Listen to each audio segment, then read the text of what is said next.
Assalamualaikum warahmatullahi wabarakatuh. Baiklah, untuk kesempatan kali ini kita akan mencoba untuk mengkonfigurasi server, yaitu menggunakan Ubuntu. Setelah diinstal di VirtualBox, kemudian dihubungkan dengan host menggunakan adapter koneksi ke host.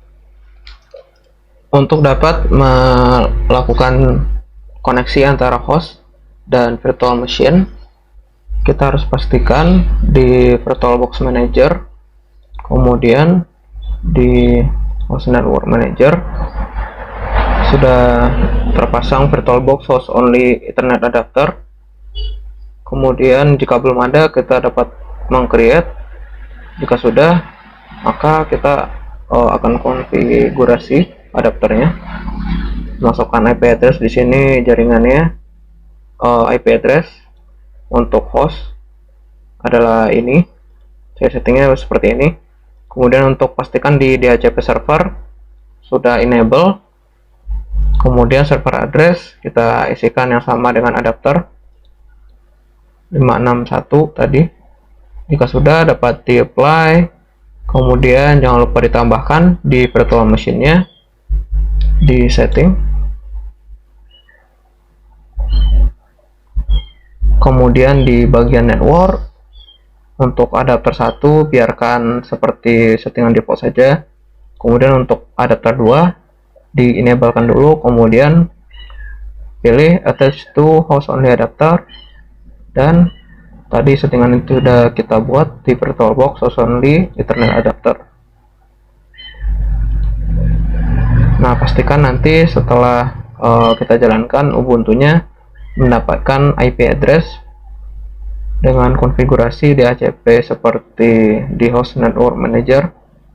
Maka IP yang didapatkan oleh virtual machine kita tadi akan berkisaran di antara 101 sampai 254. Kemudian di sini kita telah membuka virtual machine-nya. Yang perlu kita lakukan di sini adalah membuka terminal. Pastikan juga mesin kalian sudah terkoneksi ke internet. Kemudian yang pertama kita lakukan adalah dengan menginstal Apache. Install Apache 2. Di sini saya sudah menginstal Apache 2 ya, sehingga di sini sudah versi terbaru terbacanya. Kemudian di sini saya akan menjalankan Apache 2-nya.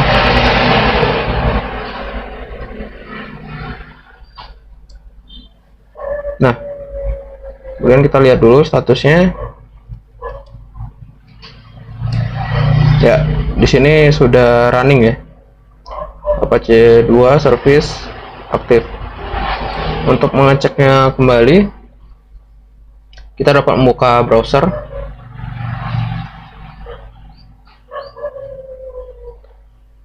Kemudian mengetikkan alamat IP lokal, atau di sini saya mengetikkan localhost.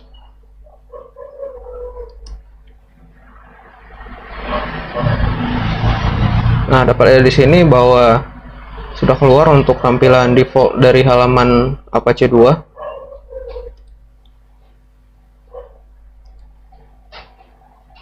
Nah, di sini kita akan menginstal MySQL.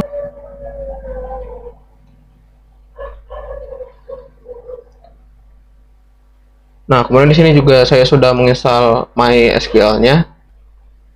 Setelah menginstal MySQL, kita dapat menjalankan service dengan menggunakan perintah sudo system start MySQL.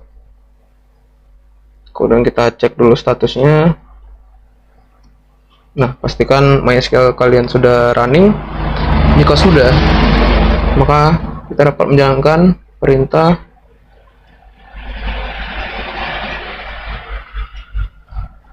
secure installation utility.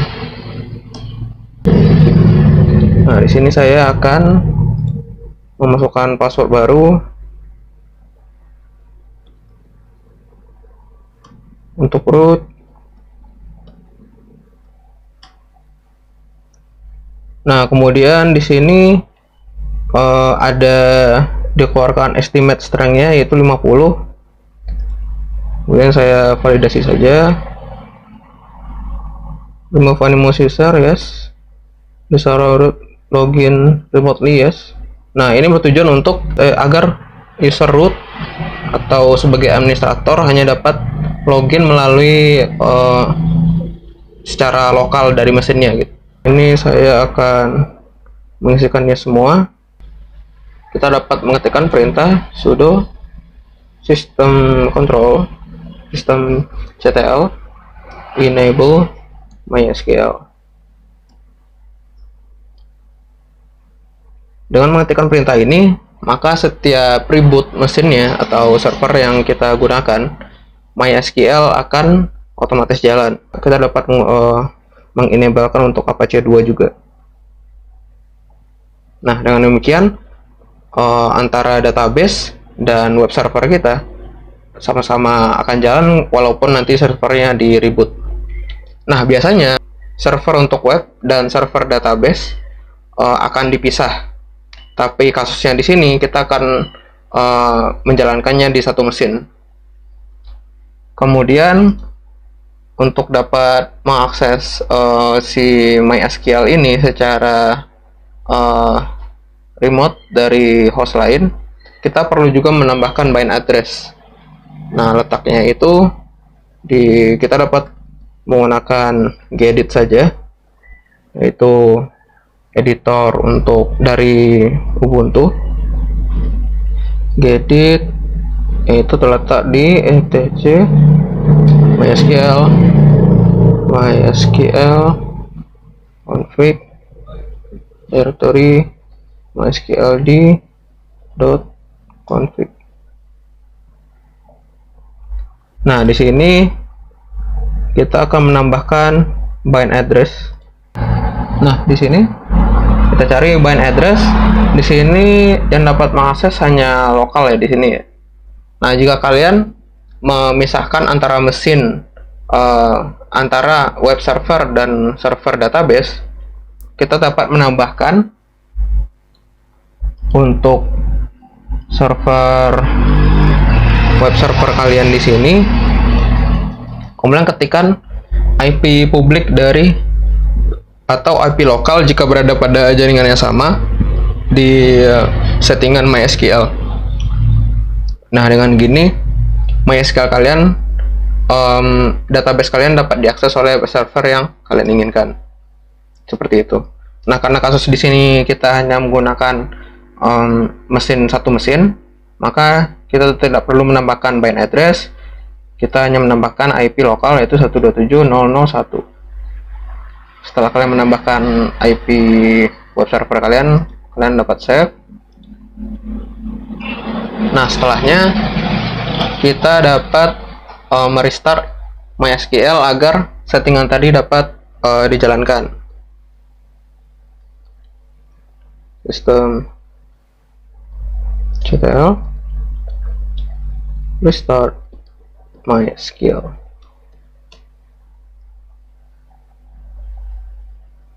Nah, jika sudah, sekarang kita akan membuat user untuk MySQL.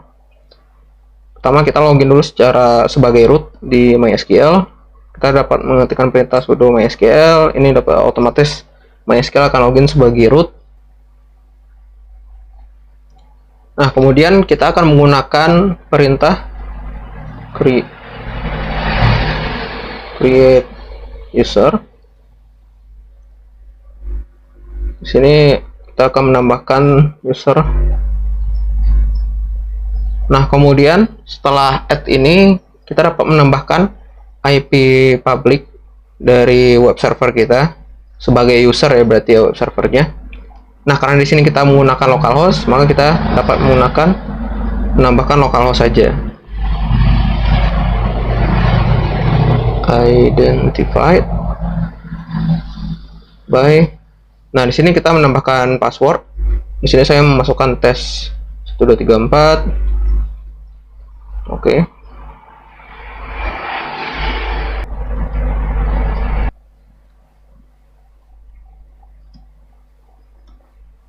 Nah, kita lihat di sini bahwa user yang tadi kita tambahkan sudah ada ya di tabel user. Kemudian akan membuat suatu database bernama WordPress. Nah, untuk memberikan pengaksesan kepada user yang tadi kita buat, kita harus menambahkan privilege untuk nama database WordPress ini, sehingga semua akses untuk create, drop, delete, insert, select, update dapat digunakan oleh user yang tadi kita buat kepada database WordPress ini. Itu dengan cara mengetikkan perintah grant all privileges on, di sini nama database adalah WordPress .all. Nah, apabila kalian di sini hanya mengizinkan untuk tabel yang spesifik, kalian dapat mengetikkan WordPress nama tabelnya. Nah, karena di sini saya bertujuan untuk si user ini dapat mengakses database ini secara full, maka saya memberikan semua all privilege-nya ke si pengguna saya ini. Tuh, udah nama penggunanya, kemudian hostnya di sini adalah local host. Maaf, di sini ada typo ya, privileges. Nah, oke. Untuk melihat apa saja yang dapat dilakukan oleh user tertentu, kita dapat menggunakan perintah show grants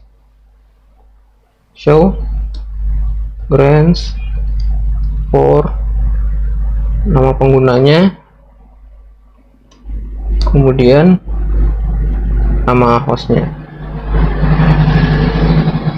Nah, di sini dapat kita lihat bahwa si pengguna ini dapat menggunakan seluruh database dan tabel, tapi tidak mempunyai privilege untuk dapat mengedit, mengupdate, mendelete atau drop dari database lain ataupun tabel lain. Namun di sini user ini dapat memiliki semua privilege untuk database WordPress dan di tabel-tabel di dalamnya. Nah, jika sudah men-setting seperti ini, maka settingan untuk MySQL kita sudah jadi.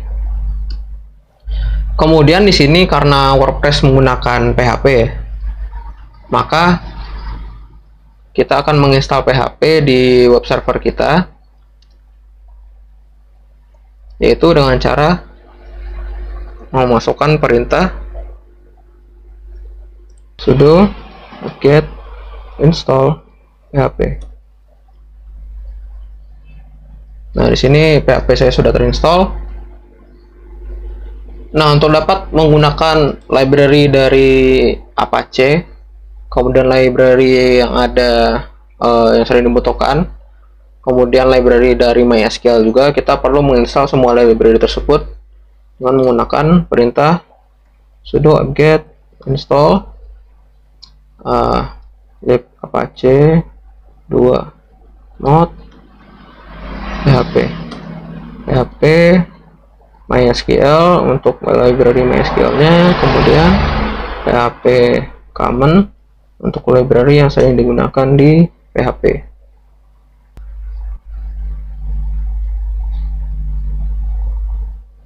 Nah, jika semua library telah terinstall, maka kira-kira server kita sudah siap untuk digunakan. Nah, di sini kita akan melihat di folder Sini dulu. Nah, di sini ada satu file bernama HTML. Ketika port 80 diakses atau port 443 menggunakan SSL atau HTTP atau HTTPS, maka yang pertama kali yang akan diakses oleh si Apache adalah folder HTML ini. Nah, di sini agar kita dapat menggunakan folder HTML ini, kita harus melihat dulu akses dari folder HTML. Nah, karena folder HTML ini hanya dapat diakses oleh pengguna root atau administratif, maka kita perlu mengubah pengaksesnya kepada yang lain, other, kemudian menambahkan untuk akses write ke folder HTML. Kemudian kita cek. Nah, jika sudah ditambahkan akses write, maka kita dapat mengakses folder HTML ini. Nah, sebelumnya karena di dalam folder HTML ini sudah ada file index HTML, yaitu merupakan file default tadi yang digunakan oleh si Apache untuk menampilkan halaman web defaultnya. Di sini saya akan membuat suatu folder baru bernama backup. Maaf, ini harus menggunakan sudo. Oke, kemudian saya akan pindah ke folder HTML. Ini akan memindahkan sudo move index HTML ke folder BU. Nah, di sini folder HTML kita sudah kosong. Nah, di sini kita akan mencoba untuk mendownload dari repository Git dari WordPress.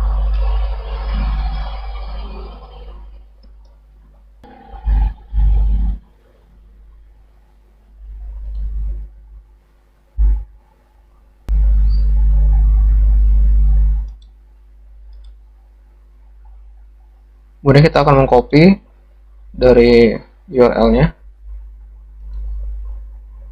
Kembali ke terminal, kita matikan perintah git clone, kemudian linknya.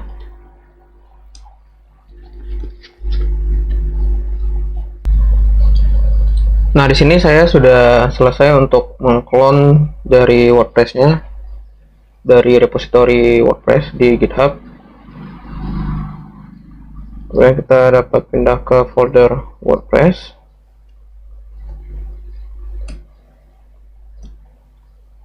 Di sini saya akan memindahkan semua folder di sini ke folder sebelumnya.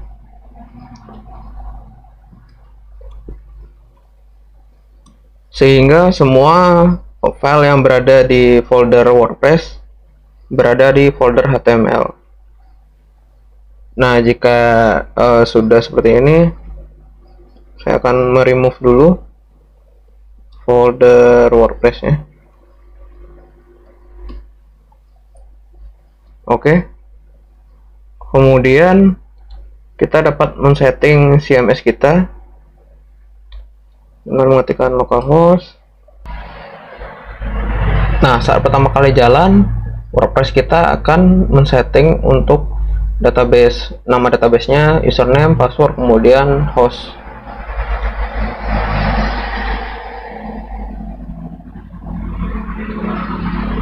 Di sini tadi kita sudah membuat suatu database bernama WordPress dengan username-nya adalah user yang tadi kita buat.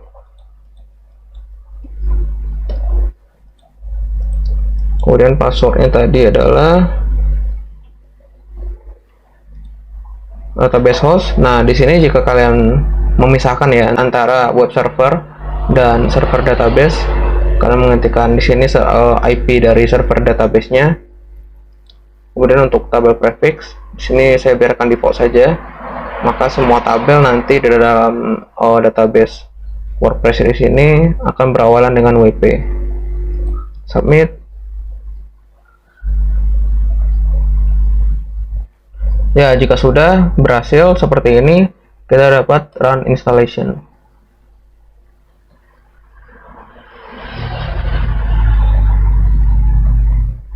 Nah, di sini kalian dapat memberikan title dari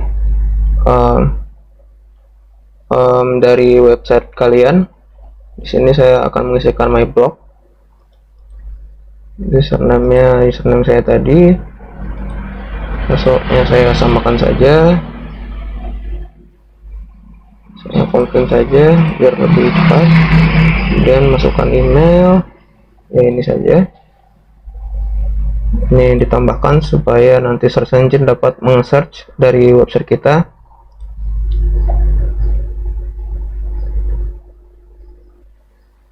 Nah, di sini berarti WordPress kalian sudah berhasil terinstall. Maka kita dapat login.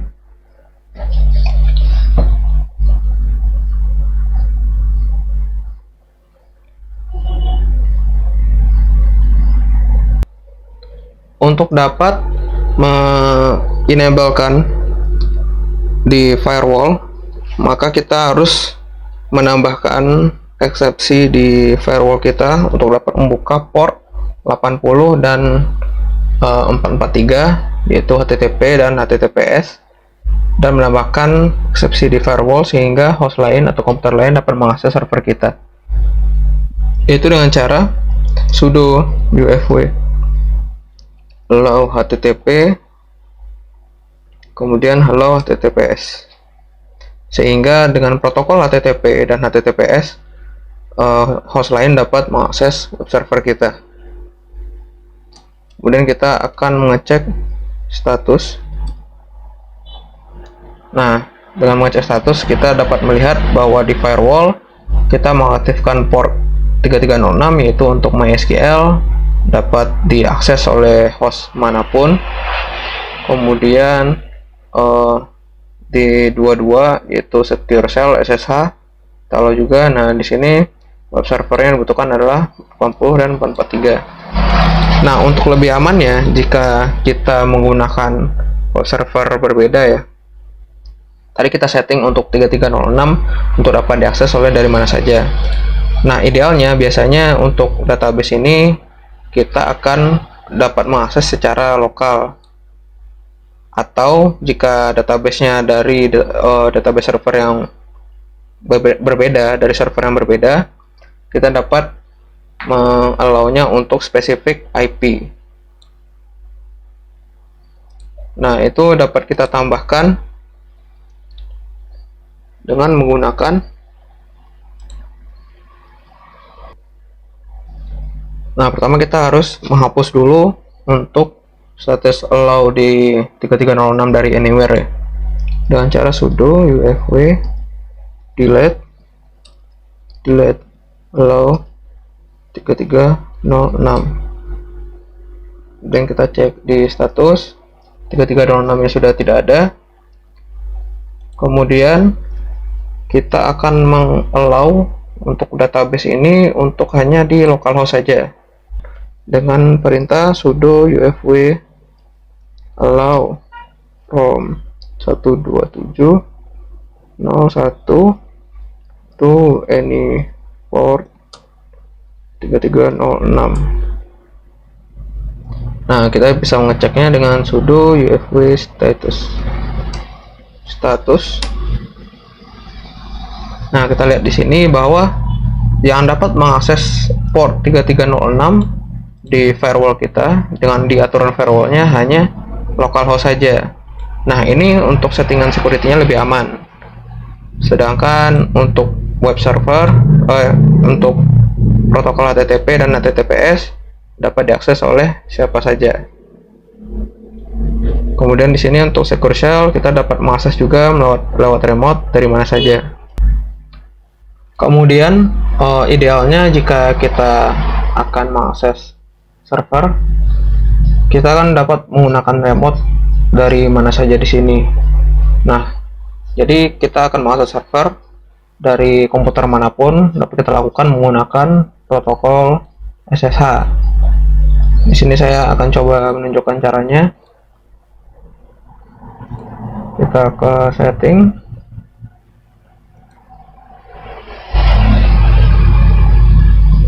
kemudian ke apps. Kita harus cek dulu di sini apakah di Windows sudah terinstall fitur SSH.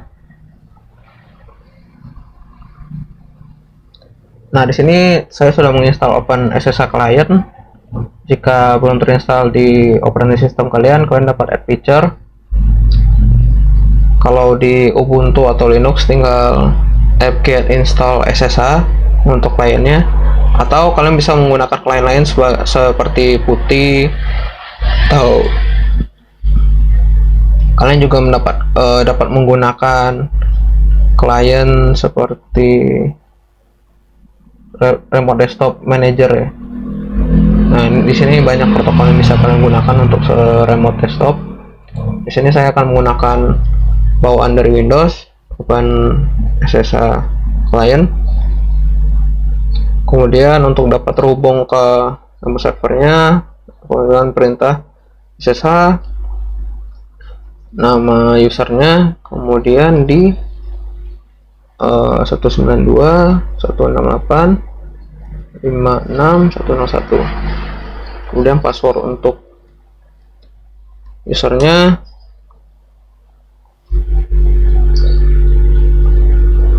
Nah, apabila berhasil, maka kita dapat login di sini di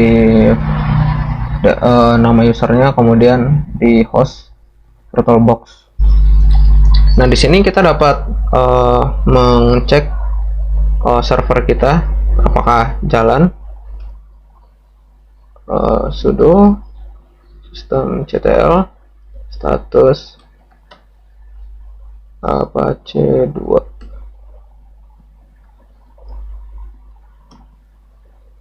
Nah, di sini kita lihat bahwa server kita masih jalan. MySQL juga jalan. Nah, selain untuk mengecek server, kita juga dapat mengkopikan file apapun perintah di Ubuntu server kita dapat jalankan di sini dengan secara remote di komputer manapun. Kemudian jika ingin mengopikan sesuatu dari komputer lokal kita ke komputer server, kita dapat menggunakan perintah scp. Kemudian di sini saya coba pindahkan dulu ke download, mungkin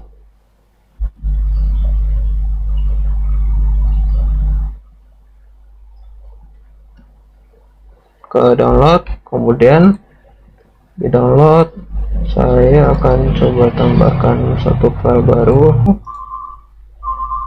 tes.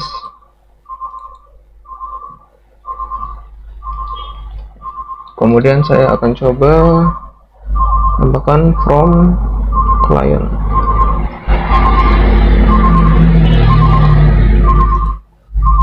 Nah, di sini file tadi nama test.txt ya. Saya akan coba kopikan ke server scp. Kemudian nama filenya adalah test.txt.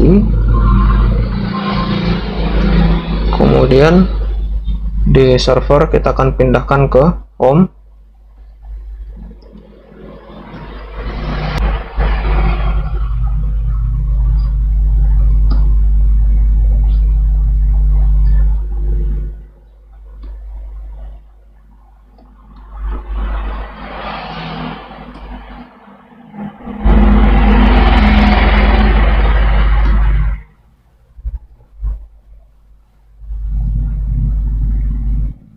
Nah, di sini saya telah berhasil mengkopikan file test ke host server saya, ke server saya menggunakan akun saya di server. Kemudian di path sini Kemudian kalau kita cek di server,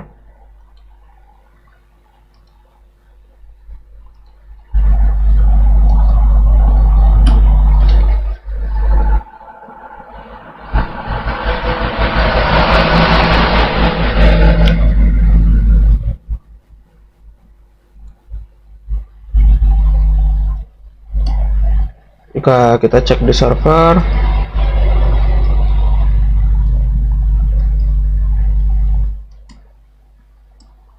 sini sudah ada file baru ya, test.txt. Ini dari klien tadi. Coba kita more, ya, from client. Nah, di sini kita akan login sebagai user tadi, sebagai admin.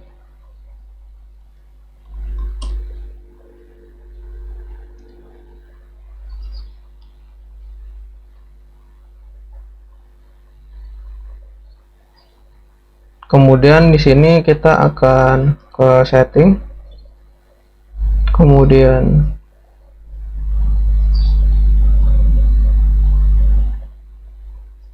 di general. Di sini addressnya masih localhost. Nah, di sini kita akan merubah ke IP yang kita punya di sini. Di sini kita akan mengubahnya ke IP lokal. Nah, karena di sini saya terkoneksi dan menggunakan host ke IP ini secara lokal, maka saya akan menggunakan IP lokal ini agar host atau di Windows 10 dapat mengakses menggunakan IP ini. Saya akan setting di WordPress-nya seperti ini.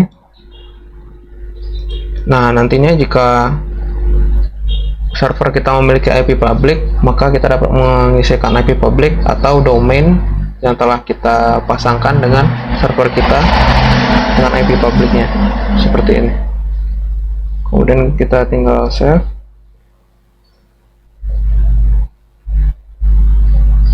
Jika sudah, maka kita akan coba mengakses web server kita menggunakan IP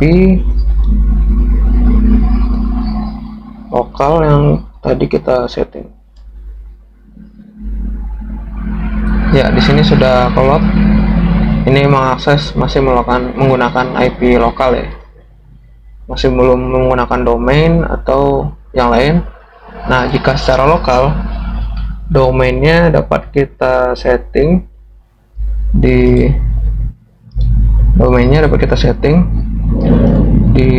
C, kemudian di Windows, di sistem 32, drivers, di etc, kemudian host. Nah, di sini kita akan coba edit.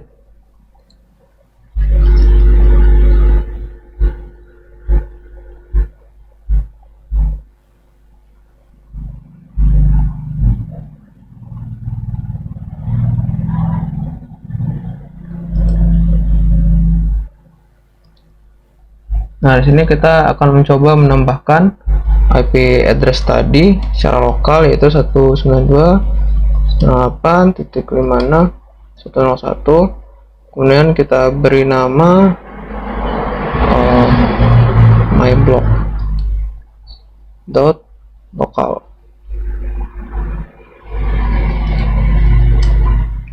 myblog.local. Kita run sebagai admin, kemudian kita save.